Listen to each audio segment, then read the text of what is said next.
In the name of Allah, the most beneficent and the most merciful. Welcome to my YouTube channel.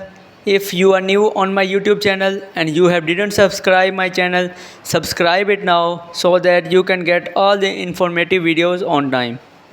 चलें तो अपने video का आगाज़ करते हैं। डिफरेंट जो सेशन है एम टी कैट के हवाले से रिसेंटली एम टी कैट कंडक्ट हुआ 2023 और डिफरेंट प्रोविंसेस में एम टी कैट में डिफरेंट तरह की प्रॉब्लम्स जो है ना सामने आ रही हैं। और मैं पिछले दिनों में बच्चों से डिस्कशन नहीं कर सका, इस बारे में एक्सप्लेन नहीं कर सका। गुफ्तगू जो मेरा यूजुअली वॉइस मैसेज के ज़रिए मैं बच्चों से डिस्कस करता हूँ या चीज़ें शेयर करता हूँ, वो मैं नहीं कर सका। एक रीज़न उनमें यह भी है कि अब बताएं तो क्या बताएं, यानी कि एम डी कैट हो गया और एम डी कैट में जो प्रॉब्लम्स आपके सामने ही हैं, जो हमारे सिस्टम की नाअहली है, उसमें जो प्रॉब्लम्स एम डी कैट के अंदर हैं, नॉन स्टैंडर्ड चीज़ें, ठीक है। तो अब उनको देखते हुए क्या बच्चों को कहे, क्या इदारे को कहे, क्या सिस्टम को कहे, प्रॉब्लम जो है ना ऐसी है कि सलूशन वाज़ेह तौर पर नज़र नहीं आता कि इसका क्या सलूशन निकाला जाएगा। प्रॉब्लम आप लोगों को पता ही है, जैसे ये इस्लामाबाद फेडरल के अंदर जो टेस्ट हुआ, यूएचएस का टेस्ट हुआ या डिफरेंट प्रोविंस में जो टेस्ट हुए, डिफरेंट तरह की प्रॉब्लम सामने आ रही हैं, जिसमें इवन स्पेलिंग मिस्टेक मैंने देखी बायोलॉजी के एमसीक्यूज़ में, और डिफरेंट सब्जेक्ट्स के अंदर प्रॉब्लम है। किसी के अंदर एक ही एमसीक्यूज़ के जो ऑप्शन है वो एक से ज़्यादा करेक्ट हैं, किसी के अंदर कोई एक भी ऑप्शन करेक्ट नहीं है, किसी के अंदर जो है ना वो आउट ऑफ सिलेबस एमसीक्यू हैं। चलो ये तो पेपर के अंदर क्वालिटी के प्रॉब्लम आ गई, कई पेपर के अंदर क्वालिटी नहीं थी, आउट ऑफ सिलेबस एमसीक्यूज आ रहे हैं, या फिर जो है एक एमसीक्यू के आंसर सारे के सारे ही इनकरेक्ट हैं, कोई भी करेक्ट आंसर नहीं है, या फिर जो है नेक्स्ट ज़्यादा आंसर बन रहे हैं। इसका सोल्यूशन ये था कि जो आउट ऑफ सिलेबस हैं उनका वो ग्रेस मार्क दे देते, जिनके एक से ज़्यादा आंसर बन रहे हैं उनको भी ग्रेस मार्क में डाल देते, या फिर जो है और जिसका कोई भी आंसर नहीं बन रहा उनको ग्रेस मार्क में डाल देते। तब भी कोई ना कोई सिचुएशन थी कि बच्चों को इंसाफ मिल पाता। फिर इससे भी बड़ी नाअहली क्या हुई कि की के अंदर मिस्टेक्स हैं, आंसर क्या बन रहा है, की में क्या कोई और आंसर है। तो ये यानी कि चीज़ें हैं जो प्रॉब्लम्स हैं एमडी कैट के टेस्ट के अंदर और उसकी की के अंदर, ठीक है। अब रिज़ल्ट आएगा तो रिज़ल्ट में क्या सामने आएगा मालूम नहीं है। तो दैट्स वाई अब कोई ऐसी चीज़ है नहीं कि बच्चों को रास्ता दिखाएं, क्या बताएं बच्चों को कि क्या प्रॉब्लम का सलूशन है और प्रॉब्लम कहाँ कहाँ पे एग्जिस्ट कर रही है। तो ओवरऑल मैंने एक सिंपल बताया कि कहाँ पे मसले हैं, और बच्चों को आप लोगों को बेहतर आइडिया है, आप लोगों को खुद एमडी कैट दिया है कि इसे आप लोगों ने मैच किया है, कहाँ पे किस तरह की प्रॉब्लम्स आ रही हैं, ठीक है। तो अब इसका सलूशन क्या है या फिर राइट नाउ हो क्या सकता है। कुछ बच्चों के दिन में आ रहा होगा कि एमडी का शायद रिकंडक्ट हो जाए वगैरह वगैरह। मुझे पर्सनली नहीं लगता कि एमडी का रिकंडक्ट हो सकता है। एमडी का रिकंडक्ट करवाने के लिए देखें ना 6,000 रुपये उन्होंने लिए। मैं तो इस चीज़ पर हैरान हूँ कि 2 लाख बच्चों ने तकरीबन एमडी कैट दिया, 2 लाख बच्चों को 6,000 से रिप्लाई करें, जो कि हर बच्चे से 6,000 रुपये तकरीबन फ़ीस ली गई है, तो तकरीबन 1 अरब से ज़्यादा बनता है, 1 अरब 20 करोड़ के राउंड अबाउट, ठीक है। 120 करोड़ को छोटी रकम नहीं है। इतने सारे पैसे लेके भी अगर कोई भी यूनिवर्सिटीज़ जो हैं, या एक इदारा, एक सिस्टम जो कि पूरे पाकिस्तान के ऊपर मेडिकल को रूल कर रहा है, वो एक अच्छा टेस्ट स्टैंडर्ड पेपर बना के कंडक्ट नहीं करवा सकता, उसकी करेक्ट की और आंसर्स नहीं दे सकता, तो आई डोंट नो कि अब उनको और क्या चाहिए, कौन से रिसोर्सेज चाहिए जिनकी बेस पे एक अच्छा स्टैंडर्ड पेपर जो है ना कंडक्ट करवाया जाए।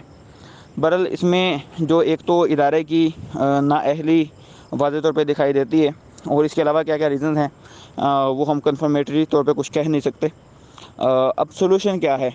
सॉल्यूशन एक तो ये है, जैसा अभी रिसेंटली मैंने एक नोटिफिकेशन ग्रुप में भेजा, तो साथ मैंने कुछ पोस्ट भी भेजी इस्लामो या यूएचएस के हवाले से कि ये बच्चे, मैंने 2-3 इसमें ईमेल दी हैं। एक तो पीएमडीसी की ईमेल दी है, एक यूएचएस वाले में यूएचएस की ईमेल दी है, इस्लामो वाले में इस्लामो की ईमेल दी है, तो फेडरल वाले में, ठीक है। तो उसमें यह है कि बच्चे उसको कॉपी करेंगे, उसके अंदर जहाँ पे इंफॉर्मेशन है, जहाँ पे उन्होंने अपना नाम लिखना है, हर बच्चे का नेम डिफरेंट है, उसका रोल नंबर डिफरेंट है, वो इन्फॉर्मेशन वहाँ पे उन्होंने एडिट करनी है, अपना इन्फॉर्मेशन वहाँ पे लगानी है, और लगाने के बाद वो ऊपर ही मैंने ईमेल्स दी हैं, अलग अलग उन पे ईमेल करना है, ठीक है।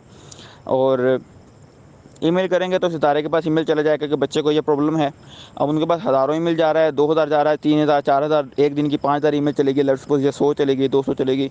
ईमेल्स तो उनके पास गई हैं ना, उन्होंने ओपन करनी है नहीं करनी है अब ये तो हमें मालूम नहीं है, लेकिन यह है कि उनको आइडिया हो जाएगा उनको कि हाँ जी प्रॉब्लम कहाँ कहाँ पर आ रहा है। और बहुत से स्टूडेंट्स ने ज़ाहिर सी बात उनको वो लंबी लंबी ईमेल भी कर दी होंगी कि फ़लाँ एमसीक्यूज़ में ये प्रॉब्लम है, फ़लाँ एमसीक्यू में ये प्रॉब्लम है, यहाँ पर ये प्रॉब्लम है। और उन्हें भी ज़ाहिर सी बात है 200 एमसीक्यू को ये तो नहीं कि 10 लाख एमसीक्यू कैसे निकालें, उनमें से कहाँ पर मसला है। उनके लिए भी इतना कोई मुश्किल नहीं है। अगर वो MCQ के अंदर से देखना चाहें कहाँ पे की में प्रॉब्लम है, कहाँ पे MCQ के अंदर प्रॉब्लम है, ठीक है। तो स्टूडेंट्स जो हैं अपना ईमेल कर सकते हैं। ये आपके पास अभी सॉल्यूशन है कि आप ईमेल करें।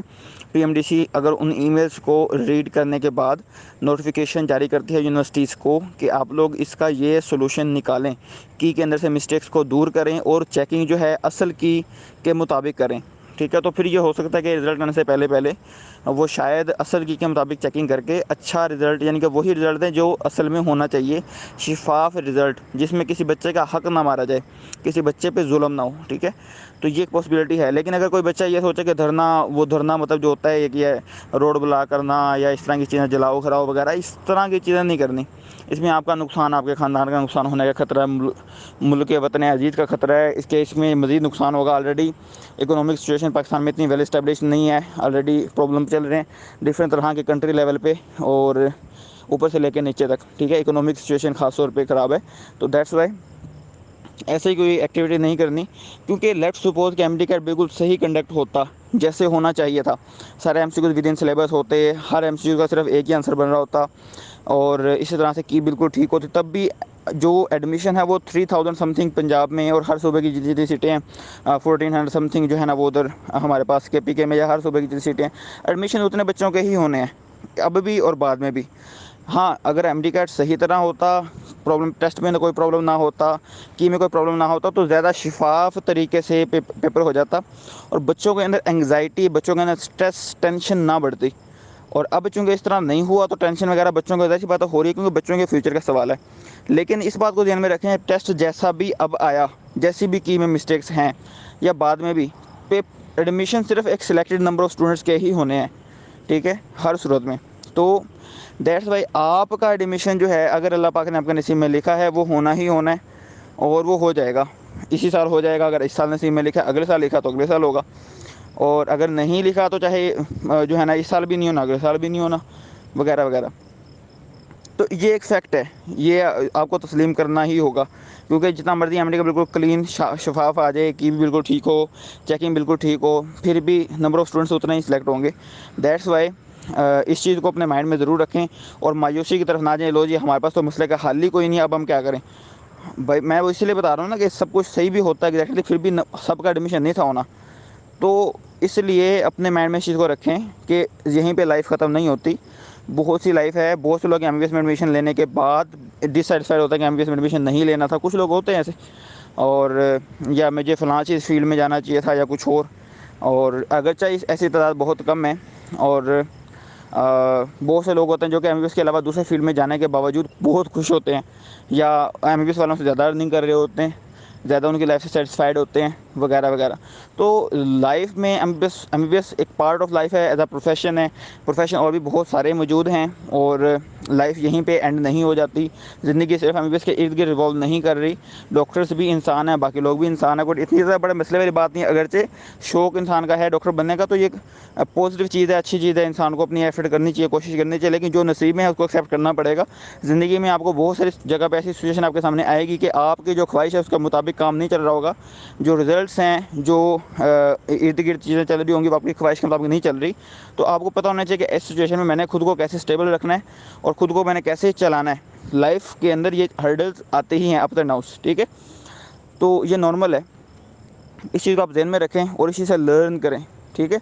और बाकी MD का रिकंडक्ट होने की बाकी न्यूज़ आगे पीछे आएगी। हाँ भाई, रिकंडक्ट होने के चांसेस कितने हैं, होगा नहीं होगा, यूट्यूब चैनल्स पे डिफरेंट वीडियोस अपलोड होंगी, डिफरेंट आगे पीछे ट्रेंड वगैरह शायद चलें ट्विटर पे वगैरह वगैरह। लेकिन ओवरऑल इनका कोई इम्पैक्ट होना नहीं है, वीडियो जितनी मर्जी देखते रहें। लेकिन जो मैंने अभी आपको आखिर में बात समझाई है, ये बात बिल्कुल वैलिड है, ठीक है। रियलिटी यहीं पे एग्जिस्ट करती है, चाहे जितनी मर्जी यूट्यूब पे वीडियोस वगैरह देख लें, रियलिटी यही है। MD का रिकंडक्ट होने के बहुत कम चांसेस हैं। रीज़न यही है कि इतना सारे एक्सपेंसेस होते हैं, सिस्टम को दोबारा चलाना, मैनेज करना। हाँ, अगर तो लेट्स सपोज कोर्ट के अंदर जाके वो बंदा केस करता है, वो केस चलता है, सुप्रीम कोर्ट में चला जाता है, हाई कोर्ट में चला जाता है, वो ऑर्डर्स दे देते हैं और फिर PMDC उस पर रिट करती है, फिर वो सारा प्रोसेस चलेगा, फिर जाके हो सकता है कि वो रिकंडक्ट कहीं ना कहीं पे हो जाए। लेकिन उसका अगर मैं बात को शायद 2%, 3%, 1% चांसेस हैं मुश्किल से। तो जब 1% चांस है मतलब ना होने का, ज़ीरो, मतलब कोई चांस नहीं है रिकंडक्ट का अभी के लिए, ठीक है। तो दैट्स वाई इस तरह की चीज़ें ना सोचें। कुछ बच्चे हैं जो कि अभी बाकी जो फ्यूचर के हवाले से है, कैरियर काउंसलिंग के हवाले से बच्चों के सवाल आए हैं, सर मेरे इतने मार्क्स हैं मैट्रिक के, एफएससी के, एमडी कैट के, मैंने ये सोचा ये प्रोग्राम है, ये प्रोग्राम है, कौन सा प्रोग्राम अच्छा है और ये प्रोग्राम कौन कौन से इदारों में हो रहा है, इस तरह की चीज़ें। तो देखें ये चीज़ें जो है ना थोड़ा टाइम बाद जो है ना मैं इंशाल्लाह 1-2 दिन में टाइम निकाल के शेयर करता हूँ। अभी काफ़ी स्टूडेंट स्ट्रेस में थे, तो मैंने सोचा कि अभी मुनासिब नहीं है कि मैं अभी से बच्चों को डिफरेंट फील्ड्स के बारे में बताऊं। तो हाल तो कुछ बच्चों की ख्वाहिश है कि अभी बताया जाए, और बहुत से बच्चे हैं जो अभी डिलेमा में हैं कि एमडी कैट में हुआ क्या, रिजल्ट कब आएगा, कैसे आएगा।